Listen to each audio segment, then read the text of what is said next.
Hi, I'm Dave Yasuda, unsuccessful independent filmmaker.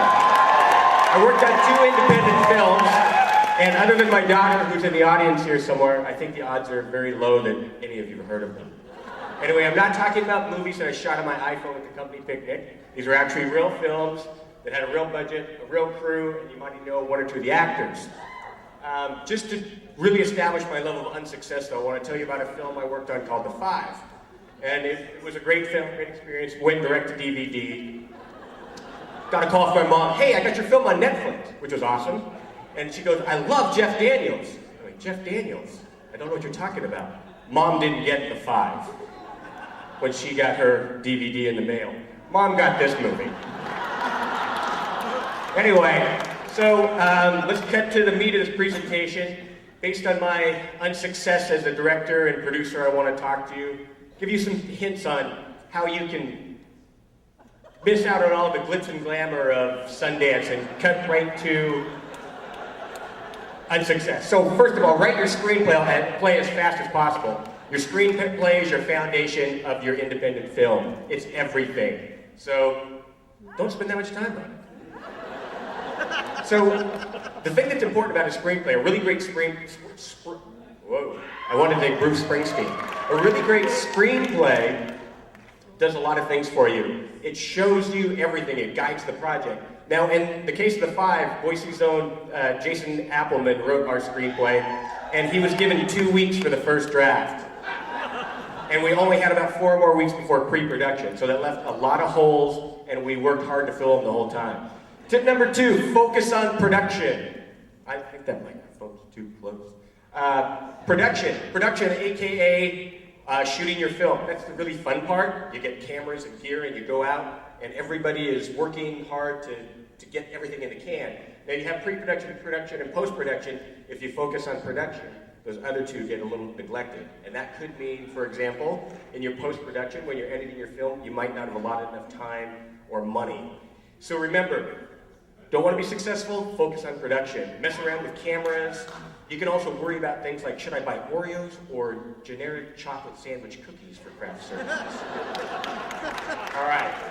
Next step, work with kids. Now, don't get me wrong, I've got nothing against kids. I love kid movies.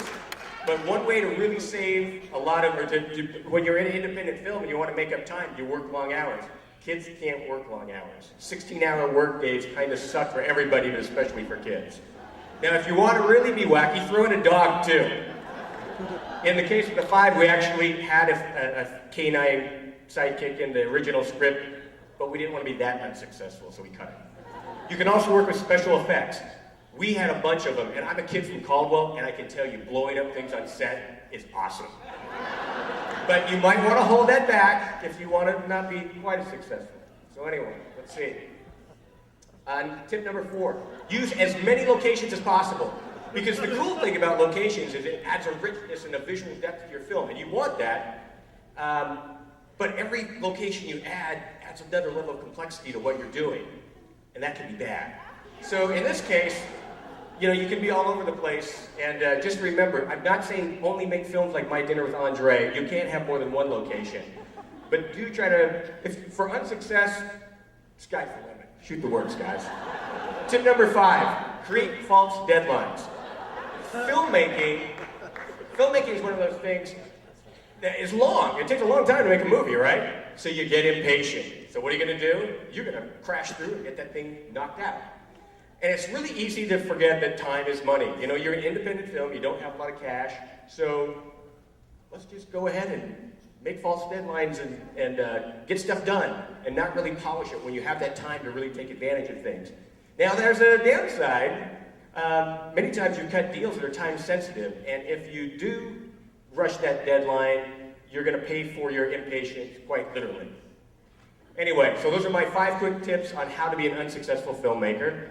I think I've learned a few things. I'm hoping that, maybe there's still time for me to get that Oscar.